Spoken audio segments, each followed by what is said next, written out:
Hello friends, आप सबों का स्वागत है। आज देखेंगे बिहार एसआई मेंस में 29/11/2020 को पूछे गए सभी प्रश्नों को और देखिए किस तरह से प्रश्नों को पूछा गया है।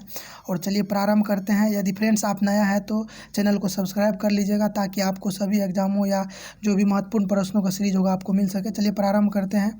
फर्स्ट क्वेश्चन पूछा था कि अंतर्राष्ट्रीय महिला दिवस कब मनाया जाता है। तो फ्रेंड्स आप जानते होंगे कि अंतर्राष्ट्रीय महिला दिवस प्रत्येक वर्ष 8 मार्च को मनाया जाता है। चलिए नेक्स्ट देखिए क्या पूछा था। कवक की कोशिका भित्ति किसकी बनी होती है। तो फ्रेंड्स कवक की कोशिका भित्ति काइटिन की बनी होती है। चलिए नेक्स्ट देखिए, अंतर्राष्ट्रीय श्रम संगठन ILO का मुख्यालय कहाँ है। ILO का मुख्यालय पूछा था, ये जेनेवा में है। चलिए नेक्स्ट पूछा था कि किबुल लामजाओ राष्ट्रीय उद्यान किस राज्य में है। तो फ्रेंड्स किबुल लामजाओ आप लोग जानते होंगे ये मणिपुर में है, पूर्वोत्तर राज्य में है। चलिए नेक्स्ट पूछा था डेविस कप किस खेल से संबंधित है। तो फ्रेंड्स डेविस कप में वहाँ बहुत सारा स्टूडेंट्स टेनिस मार के आया है, लेकिन बिल्कुल वो गलत है। डेविस कप लॉन टेनिस से संबंधित है और इसे लॉन टेनिस का विश्व कप कहा जाता है डेविस कप को, तो इसीलिए इसका राइट आंसर हो जाएगा लॉन टेनिस। चलिए नेक्स्ट है, पश्चिम बंगाल में चलने वाली मानसून पूर्व हवा को क्या कहा जाता है। तो फ्रेंड्स पश्चिम बंगाल में चलने वाली मानसून पूर्व हवा को नार्वेस्टर या काल बैसाखी कहा जाता है। नेक्स्ट है, किस राज्य में विधान परिषद है। तो फ्रेंड्स वहाँ क्या कहते हैं, क्या था कि 4 ऑप्शन दे करके उसमें से ये पूछा था कि कौन सा गलत है कौन सा सही है। तो उसमें ये भी था कि महाराष्ट्र और तेलंगाना में विधान परिषद है, तो बिल्कुल महाराष्ट्र और तेलंगाना में है और कुल मिलाकर के 6 राज्य में है। कम बिकाऊ आते, इससे आप याद रख सकते हैं, इसका ट्रिक है कम बिकाऊ आते। यदि आप लोग इस सब का पूरा जानकारी चाहते हैं तो बताइएगा, फिर मैं आप लोगों के लिए वीडियो बनाऊंगा। और आप चैनल पर जाइएगा तो वहाँ बहुत सारा आपको पहले से दे दिया गया और बहुत सारा क्वेश्चन आपको एग्जाम में मिला है। तो इसीलिए आप देखिए आगे क्या पूछा था कि विधानसभा का कितना भाग विधान परिषद में चुना जाता है। तो फ्रेंड्स विधानसभा का जितना सीट होता है उसके 1/3 सदस्य यहाँ विधान परिषद में होना चाहिए। चलिए नेक्स्ट है कि अमृत बाजार पत्रिका किस से संबंधित है। तो फ्रेंड्स अमृत बाजार पत्रिका शिशिर कुमार घोष आप लोग पढ़ते होंगे, लेकिन उनके ही साथ में मोतीलाल घोष ML घोष भी थे, तो यहाँ पर ऑप्शन में ML घोष दिया था, तो इसका राइट आंसर हो जाएगा ML घोष। चलिए नेक्स्ट है, विधानसभा में न्यूनतम सीट की संख्या। तो फ्रेंड्स विधानसभा में अधिकतम 500 सीट हो सकता है और न्यूनतम 60 सीट होता है, तो इसका राइट आंसर 60 हो जाएगा। नेक्स्ट देखिए, साधारण विधेयक को राज्यसभा अधिकतम कितने दिनों तक रोक सकता है। तो फ्रेंड्स आप ध्यान देंगे, यहाँ बहुत ही सभी स्टूडेंट ने इसका मतलब रॉन्ग आंसर मार के आया है, गलत जवाब दे करके आया है। इसको 14 दिन सब मार दिया था। धन विधेयक को 14 दिनों तक रोका जाता है, लेकिन साधारण विधेयक को राज्यसभा के द्वारा 6 माह तक रोक करके रखा जा सकता है, तो इसका राइट आंसर हो जाएगा 6 माह। चलिए नेक्स्ट है, व्यापकगत सिद्धांत या डॉक्ट्रिन ऑफ लेप्स का सिद्धांत किसने दिया था। तो फ्रेंड्स ये लॉर्ड डलहौजी के द्वारा दिया गया था, जो 1848 से 1856 तक उनका शासनकाल रहा था। तो चलिए नेक्स्ट है, आपातकाल के समय कौन सा अनुच्छेद खत्म नहीं होता है। तो फ्रेंड्स पूछा था कि निम्न में से कौन सा अनुच्छेद आपातकाल के दौरान भी सक्रिय रहता है। तो अनुच्छेद 20 और 21 ये सक्रिय रहता है, बाद बाकी और कोई नहीं रहता है। 21 में ये जीवन जीने का अधिकार है, तो कहीं आपको पूछ लेगा सोने का अधिकार, बिजली का अधिकार, खाने का अधिकार, बैठने का अधिकार, उठने का अधिकार, किसी से बात करने का अधिकार, तो ये सारा चीज़ 21 में ही है। निजता का अधिकार ये सब 21 में है। चलिए नेक्स्ट है, संवाद कुमुदी के लेखक कौन है। तो फ्रेंड्स संवाद कुमुदी के लेखक पूछा था, तो ये राजा राम मोहन राय के द्वारा लिखा गया था संवाद कुमुदी। और ये भी यहाँ भी पूछा गया था कि निम्न में से कौन सही है, तो वहाँ पर कौन सही नहीं है ये पूछा गया था। तो 3-4 दिया था कि संवाद कुमुदी, और सोम प्रकाश दिया था, सर्वेंट्स ऑफ इंडिया दिया था, और उनके आगे में दे दिया था ये सरोजनी नायडू, जो बिल्कुल गलत है। Servants of India Gopal Krishna Gokhale से संबंधित है, तो ये संवाद कुमुदी राजा राम मोहन राय से। सोम प्रकाश भी दिया था, तो ये संबंधित है ईश्वर चंद्र विद्यासागर से। और नेक्स्ट देखिए अगला है कि भारतीय राज्य आज़ादी के बाद किस आधार पर पुनर्गठित किया गया था। तो फ्रेंड्स आज़ादी के बाद भाषाई आधार पर आप लोग जानते होंगे कि पुनर्गठित किया गया था। क्वेश्चन नॉर्मल भी था और कुछ क्वेश्चन ऐसा था कि जो लगभग में मतलब सबको ही नहीं बना, तो इसीलिए क्वेश्चन दोनों मिक्स था। तो इसीलिए आप देखिए वहाँ पर जो कुछ हार्ड प्रश्न था जो उनको बनाएगा उन सब का रिजल्ट लगभग में आना चाहिए, तो इसीलिए दोनों तरह का क्वेश्चन मिक्स था। चलिए एक रीजनिंग है, ये रीजनिंग देखिए यहाँ पर ये दे दिया था कि जैसे ये है आपका जो ये फर्स्ट था कथन कि ये इस आधार पर ये दिया था कि 8 था, 4 था, 6 था, फिर 15 था, फिर यहाँ तक देखिए 52 ये जो है पूर्णांक है 1/2, यानी यहाँ पर आप कह सकते हैं 8 था, फिर 6, 8 के बाद 4 था, फिर 6, फिर 15, फिर 52 पूर्णांक 1/2। फिर नीचे दिया था कि इसी आधार पर आपको इसमें भरना है और p का मान z का मान पूछा था। तो आप यहाँ ध्यान देंगे कि 8 में 1/2 से गुना कर दिया, फिर आया 4 और 4 में गुना कर दिया था 3/2 से, फिर आया 6 और 6 में गुना कर दिया था 5/2 से, फिर 15 आया और 15 में गुना कर दिया था 7/2 से, तो आपको आ गया था 52 पूर्णांक 1/2। उसी प्रकार यहाँ आप जब गुना करेंगे, पहले ये 12 था, 12 में गुना करेंगे 1/2, फिर आपको आएगा 6 और 6 में गुना करेंगे 3/2, 9 आएगा, 9 में गुना करिएगा 5/2 से आपको आ जाएगा कितना 22 पूर्णांक 1/2। तो इसका राइट आंसर 22 पूर्णांक 1/2 होगा। चलिए नेक्स्ट है थोरियम के उत्पादन में अग्रणी राज्य कौन सा है? तो ये है केरल। तो वहाँ पूछा था कि विश्व में कौन सा भारतीय राज्य थोरियम के उत्पादन में अग्रणी है? तो ये केरल हो जाएगा। चलिए नेक्स्ट है गांधी सागर बांध किससे संबंधित है? ये पूछा गया था, तो ये चंबल नदी से संबंधित है। और नेक्स्ट है पादशाहनामा के लेखक कौन है? तो पादशाहनामा के लेखक है अब्दुल हमीद लाहौरी, और पादशाहनामा को ही बादशाहनामा भी लिखा जाता है कहीं कहीं, तो इसीलिए पादशाहनामा का लेखक है अब्दुल हमीद लाहौरी। नेक्स्ट है गारो खासी जयंतिया कहाँ पाया जाता है? तो फ्रेंड्स गारो खासी जयंतिया के बारे में आप लोग अच्छे से जानते होंगे, ये मेघालय में पाया जाता है। नेक्स्ट है भारत में तटीय राज्यों की कुल संख्या। तो भारत में तटीय राज्यों की कुल संख्या 9 है। नेक्स्ट था कि प्यूनिक का युद्ध किसके बीच हुआ था? तो फ्रेंड्स प्यूनिक का युद्ध यूरोप और रोमन साम्राज्य के बीच लड़ा गया था। चलिए नेक्स्ट है प्यूनिक के युद्ध में 3 युद्ध लड़ा गया था। चलिए नेक्स्ट है पूछा कि थागी रैयतवारी व्यवस्था किसने प्रारंभ किया था? तो टॉमस मुनरो के द्वारा रैयतवारी व्यवस्था प्रारंभ किया गया था। चलिए नेक्स्ट है सदाबहार वन किस राज्य में पाया जाता है? तो फ्रेंड्स सदाबहार वन पूर्वोत्तर राज्य में पाया जाता है। तो ऑप्शन में वहाँ था क्या? उत्तर प्रदेश था, पंजाब था और असम था, और एक कोई ऑप्शन में था, तो यहाँ पर राइट आंसर असम होगा। चलिए नेक्स्ट है न्यूक्लियस के बाहर डीएनए किस भाग में पाया जाता है? तो न्यूक्लियस के बाहर डीएनए किस में पाया जाता है? तो फ्रेंड्स ये माइटोकॉन्ड्रिया जो है, माइटोकॉन्ड्रिया में डीएनए न्यूक्लियस के बाहर पाया जाता है। नेक्स्ट है इस्पात के निर्माण के लिए किस का आयात किया जाता है? तो फ्रेंड्स इस्पात के निर्यात के लिए कच्चे लोहे का निर्यात किया जाता है। नेक्स्ट देखिए यहाँ पूछा था कि मुख्यमंत्री किसका भाग नहीं होता है? तो फ्रेंड्स मुख्यमंत्री अंतर्राज्यीय परिषद में भाग लेता है, राष्ट्रीय विकास परिषद में भी भाग लेता है, राज्य योजना बोर्ड में भी भाग लेता है, लेकिन राज्य मानव अधिकार में मुख्यमंत्री भाग नहीं लेता। इसमें खास करके उच्च न्यायालय का जो रिटायर्ड मुख्य न्यायाधीश होता है उनके द्वारा भागीदारी किया जाता है। तो इसका राइट आंसर हो जाएगा राज्य मानव अधिकार। और आप जानते होंगे कि राष्ट्रीय मानव अधिकार में सर्वोच्च न्यायालय के जो होते हैं न्यायाधीश वो भाग लेते हैं। चलिए नेक्स्ट है शिवाजी से संबंधित लिखा था कि इसको सजाना है आपको, कौन पहले हुआ फिर उसके बाद क्या हुआ? तो राज्याभिषेक 1674 में हुआ था, सूरत की पहली लड़ाई 1664 में, उसके बाद कर्नाटक पर शिवाजी के द्वारा 1678 ईस्वी में आक्रमण किया गया था, पुरंदर विजय 1665 में। तो यहाँ से आप इसको सजा सकते हैं, पहले सूरत की लड़ाई हुई थी, फिर पुरंदर विजय 65 में, फिर राज्याभिषेक 74 में, फिर कर्नाटक का विजय 78 में। चलिए नेक्स्ट था कि जिला परिषद का चर्चा किस अनुसूची में है? तो फ्रेंड्स यहाँ आपको मैं बता दे रहा हूँ कि वहाँ पर अनुसूची पूछा था और ऑप्शन में दिया था कि तीसरा अनुसूची, छठा अनुसूची और 8वीं अनुसूची, उसके बाद 10वीं अनुसूची, लेकिन इसका सही जवाब 11वीं अनुसूची होता है। तो इसीलिए लग रहा है कि इस प्रश्न में कुछ त्रुटि था, इसीलिए आप लोग इसे ध्यान से देखेंगे कि इसका राइट आंसर क्या होगा। वैसे हमारे जो स्रोत है, हमारे पास जो स्रोत था उसके मुताबिक 11वीं अनुसूची आ रहा है, लेकिन ऑप्शन में था ही नहीं, तो इसीलिए आप लोग इसे ध्यान से देखेंगे और जानने का कोशिश करेंगे कि इसका राइट क्या होगा, और आप ये कमेंट्स में भी बताइएगा कि इसका सही जवाब क्या होगा। चलिए नेक्स्ट था कि दाब बढ़ाने पर बर्फ़ का गलनांक क्या होता है?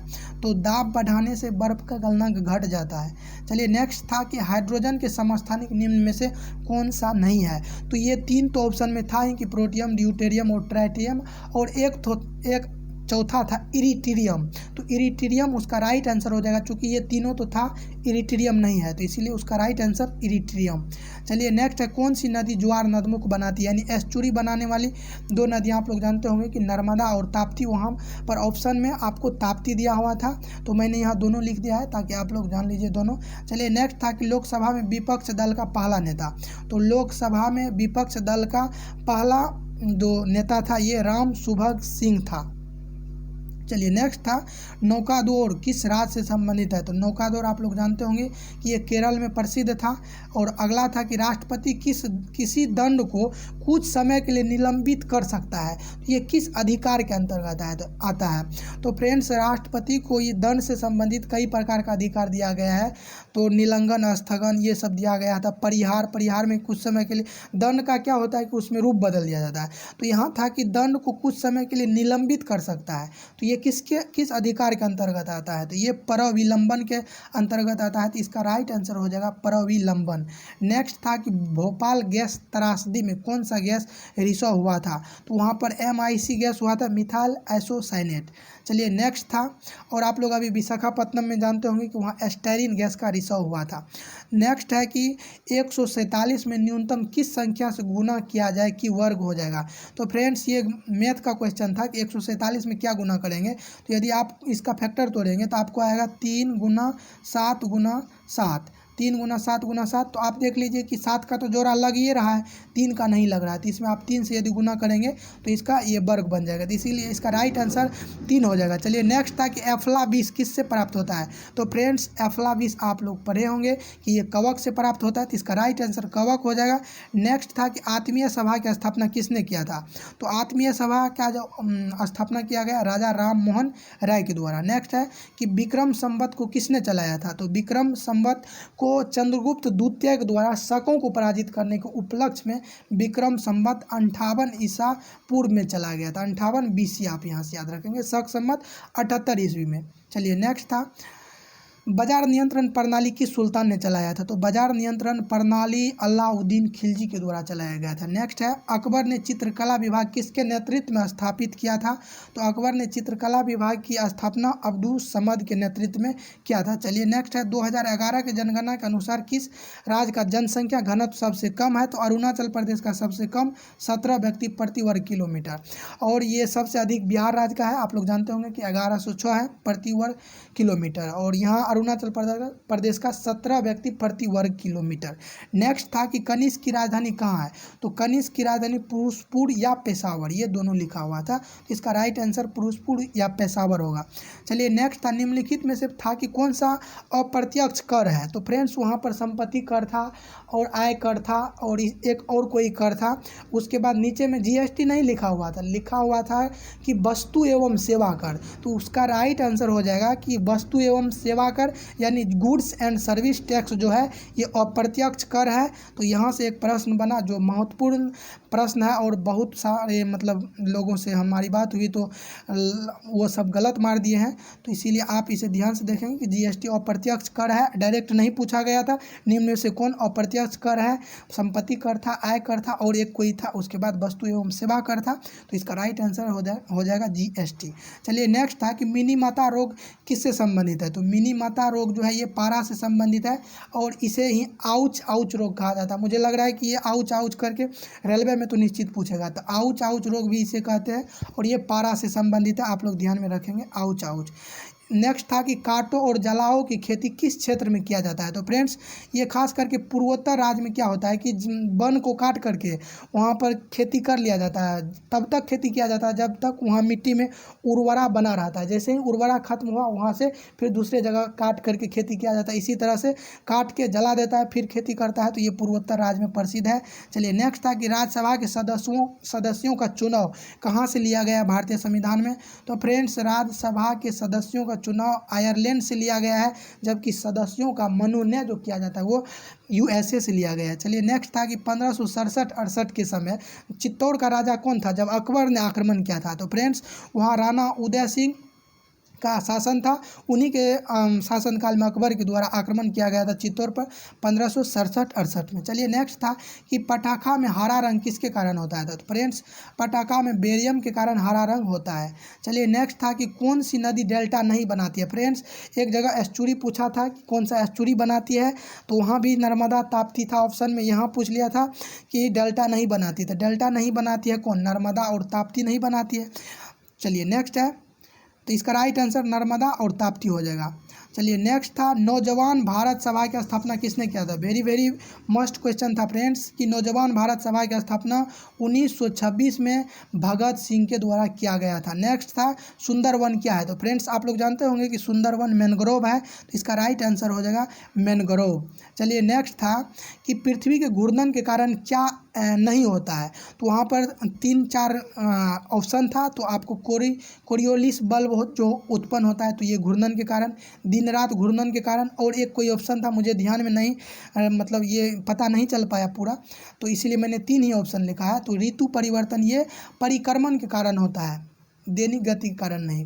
जो वार्षिक गति होता है परिक्रमण, ये है घूर्णन परिभ्रमण, तो ये घूर्णन के कारण कोरियोलिस बल और दिन रात होता है, लेकिन ऋतु परिवर्तन परिक्रमण के कारण जो एक वर्ष में लगभग लगाया जाता है। चलिए नेक्स्ट था कि योरकर शब्द किस खेल से संबंधित है? तो फ्रेंड्स आप लोग जानते होंगे कि योरकर शब्द जो है ये क्रिकेट से संबंधित है, तो इसका राइट आंसर हो जाएगा क्रिकेट।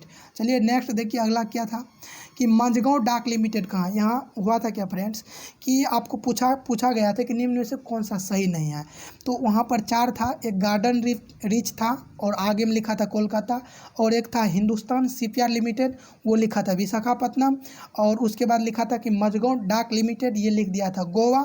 तो मझगांव डाक लिमिटेड जो है आपको कहाँ है? मझगांव डाक लिमिटेड मुंबई में है, वहाँ पर गोवा लिख दिया था, तो यही वाला जो था गोवा वाला वो सही आंसर होगा, क्योंकि वहाँ पर पूछ रहा था कि कौन सुमेलित नहीं है सही रूप से, तो आपको वहाँ मझगांव के आगे में गोवा लिखा था जो गलत होगा, तो वहाँ मुंबई होना चाहिए। गार्डन रिच ये कोलकाता में है, ये सही था। उसके बाद लिखा था कि हिंदुस्तान शिपयार्ड लिमिटेड, तो हिंदुस्तान शिपयार्ड लिमिटेड ये विशाखापट्टनम, और एक था कि गोवा शिपयार्ड लिमिटेड कहाँ है? तो ये वास्को डिगामा में है जो गोवा में ही है। तो इसका आप समझ गए होंगे सभी बातों को। चलिए नेक्स्ट है, नेक्स्ट देखिए फ्रेंड्स कुछ मैथ और रीजनिंग के प्रश्न थे, आप लोग ध्यान से इसे देखेंगे कि लिखा था कि x का 1/4 5 से 6 अधिक है, तो x का मान क्या होगा? फ्रेंड्स इसे देख करके आपको लगेगा अटपटा सा, यहाँ पर क्या लिखा है ध्यान देंगे कि x का 1/4 यानी x/4 5 से 6 अधिक है, तो 5 से 6 अधिक है तो इसका मतलब कितना अधिक है? 5 से 6 अधिक मतलब 11, तो x का मान क्या हो जाएगा? उधर जाएगा तो 11 चौके 44, तो x का मान हो जाएगा 44, तो इसका राइट आंसर हो जाएगा 44। चलिए नेक्स्ट था क्या फ्रेंड्स?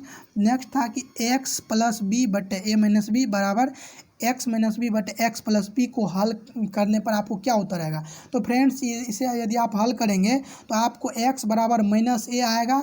बहुत यदि आप लोग हल कीजिएगा तो कभी हो सकता है आपको a बराबर -x आएगा, तो इसीलिए आप यहाँ उल्टा पुल्टा मत सोचिएगा, क्योंकि माइनस को फिर इधर भेजिएगा तो a में लग जाएगा, तो इसको कोना कोनी सीधा सीधे आपको क्रॉस मल्टीप्लाई करके गुना कर लेना, बस आपको काम बन जाएगा। अब चलिए नेक्स्ट था देखिए रीजनिंग था, एक यहाँ रीजनिंग था, एक वृत्त बनाया हुआ था उसे 4 भागों में बांट दिया था, और यहाँ पर 3 लिखा हुआ, यहाँ पर खाली था, यहाँ पर 81 है और यहाँ 6561 है। तो 3 को जब आप क्या कीजिएगा, 3 को जब आप कीजिएगा क्या स्क्वायर कीजिएगा तो 9 आएगा, फिर 9 को स्क्वायर कीजिएगा तो 81 आएगा, और 81 को जब स्क्वायर कीजिएगा तो 6561 आएगा, तो इसका राइट आंसर हो जाएगा 9। चलिए नेक्स्ट देखिए क्या था कि किसी वस्तु को 1353 के बजाय 1425 में बेचने पर 8% लाभ होता है, तो वस्तु का लागत मूल्य यानी CP क्या होगा? तो आप यहाँ देखेंगे कि 1353 में तो बेच ही रहे हैं, तो 1425 में यदि बेचेगा तो आप 72 रुपया ज़्यादा में बेच रहे हैं। इधर प्रतिशत में कितना आपको ज़्यादा मिल रहा है? 8, तो 8% बराबर यदि आप 72 करिएगा तो 1% का मान 9 आएगा, तो 100% का मान आपको निकालना है, क्योंकि CP और लागत मूल्य ये सब जब भी होता है तो 100% होता है, तो 100% का मान 1% का 9, तो 100 का 900 हो जाएगा। चलिए नेक्स्ट देखिए, एक ये जो था मेंसुरेशन से था, और ये बहुत ही महत्वपूर्ण प्रश्न था, आप ध्यान से इसे समझिए कि 2 लाइन दिया था, एक कहा था कि एक PQ लाइन है और एक RS है, दोनों समांतर है, और इस दोनों के बीच में यानी दोनों से समान दूरी पर एक बिंदु A है, और यहाँ इस तरह से यहाँ P से A को और R से A को मिला दिया गया था। इधर ऊपर में आप देखेंगे कि 20 डिग्री का कोण बना दिया था। तो पूछा था कि निम्न में से कौन ये APQ कोण APQ, आप ध्यान से देखिए APQ और फिर APR में क्या संबंध है। तो जब आप इसको हल करेंगे तो आप यहाँ देखेंगे कि AR और AP बराबर है और बीच का कोण 120 डिग्री है। तो आधार पर का दोनों कोण बराबर हो जाएगा। तो ये कितना हो जाएगा 30 डिग्री। और इधर नीचे वाला आपको आ जाएगा कितना, जब इधर आप इसको बढ़ाएंगे तो आपको ये 60 आएगा। तो इसीलिए APQ अब बराबर, चूँकि APQ आपको 60 आएगा तो वो आएगा 30, तो उसमें 2 से गुना कीजिएगा तब बराबर हो जाएगा दोनों। इसीलिए आप इसको समझ लीजिएगा कि इसका राइट आंसर हो जाएगा कोण APQ बराबर 2 कोण APR।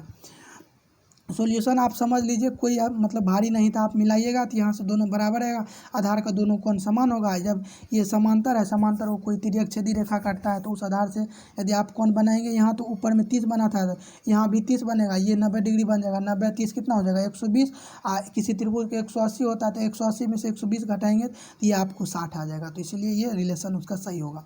चलिए नेक्स्ट देखिए क्या था कि एक ट्रेन 120 किलोमीटर प्रति घंटा के चाल से 800 मीटर लंबी प्लेटफॉर्म को 30 सेकेंड में पार कर जाती है तो ट्रेन की लंबाई। तो आप यहाँ क्या करिएगा, आपको 800 मीटर लंबी प्लेटफॉर्म है प्लस ट्रेन कर लीजिएगा, ये टोटल डिस्टेंस हो गया। डिस्टेंस बराबर दूरी बराबर चाल गुना समय। तो चाल 120 था, 120 को यदि आप मीटर प्रति सेकेंड में बदलेंगे तो 5/18 से गुना करेंगे और उसके बाद इसमें आप दूरी निकालना है तो ये होगा चाल, चाल में गुना करिएगा समय से।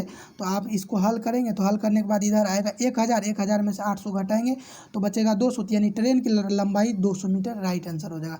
चलिए नेक्स्ट था कि दो संख्याओं का अनुपात 3:4 है और इन दोनों संख्याओं का एलसीएम 240 है तो बड़ी संख्या क्या होगा। तो फ्रेंड्स बड़ी संख्या क्या हो जाएगा 80 हो जाएगा। आप जब इसका एलसीएम लेंगे तो आपको 12x एलसीएम आएगा बराबर 240 कीजिएगा, x का मान आपको 20 आएगा। तो बड़ी संख्या 20 84, छोटी संख्या 60। चलिए फ्रेंड्स इसी के साथ ये कंप्लीट हो गया, ये बिहार एसआई मेंस में पूछा गया है। अब मैं चाहता हूँ कि आप लोगों के लिए हिंदी में जो प्रश्न पूछा गया उस पर भी एक वीडियो ला करके आप लोगों को दूँ। यदि आप लोग चाहते हैं तो आप लोग कमेंट्स में बताइएगा और फिर मिलेंगे अगले वीडियो में। फ्रेंड्स यदि आप नए हैं तो आप चैनल को सब्सक्राइब कर लीजिए, क्योंकि आपको यहाँ ऐसे प्रश्न दिया जाता है जो परीक्षा में फंसता है और मैंने जितना दिया है उसमें से बहुत सारा प्रश्न फंसा है। आपको विश्वास ना होगा तो आप जा करके देखिएगा। चलिए friends, thank you so much.